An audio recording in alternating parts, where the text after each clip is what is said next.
Jahmyr Gibbs makes wretched history in Lions' loss to Packers.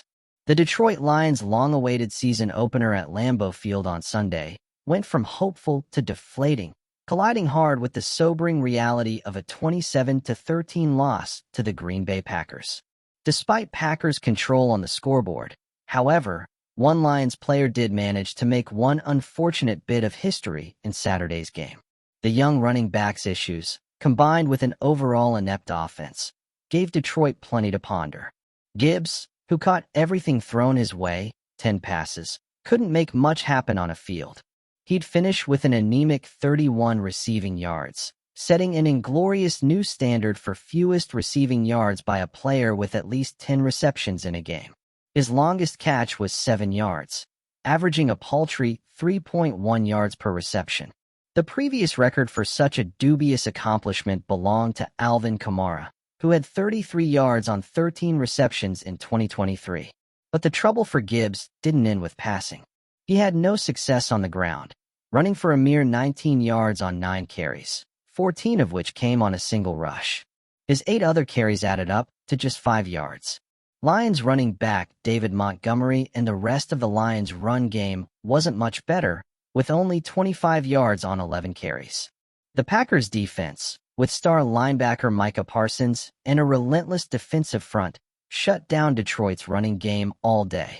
The Lions' young offensive line was no match for Green Bay's pass rush, with 3 new starters up front and rookie Tate Ratledge and second-year lineman Christian Mahogany on the line. The problems really showed on the offensive line, where Green Bay's defense was regularly blowing up Detroit's protection scheme. Jared Goff had to check down a lot, finishing 31 for 39 for 225 yards, 1 touchdown and an interception, and he'd back up under seemingly constant Packers rush. Goff found rookie Isaac Taslaw for a leaping touchdown with 55 seconds remaining, but it was hardly a salve on a night the team failed in numerous aspects, including the red zone.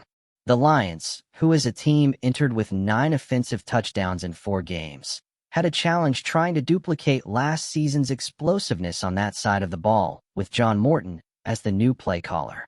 There was no imagination to the play calling or sense of urgency, and by failing to be aggressive, the Eagles hurt their ability to move the football. The Lions weren't without their defensive issues, either.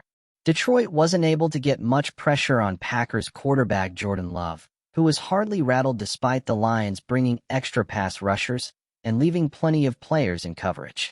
Green Bay's offense picked up critical third-down conversions early, and the Lions' pass rush failed for most of the game.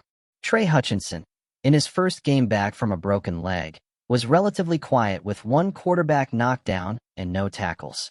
The Lions will have to rebound fast if they hope to put the defeat behind them in Week 2.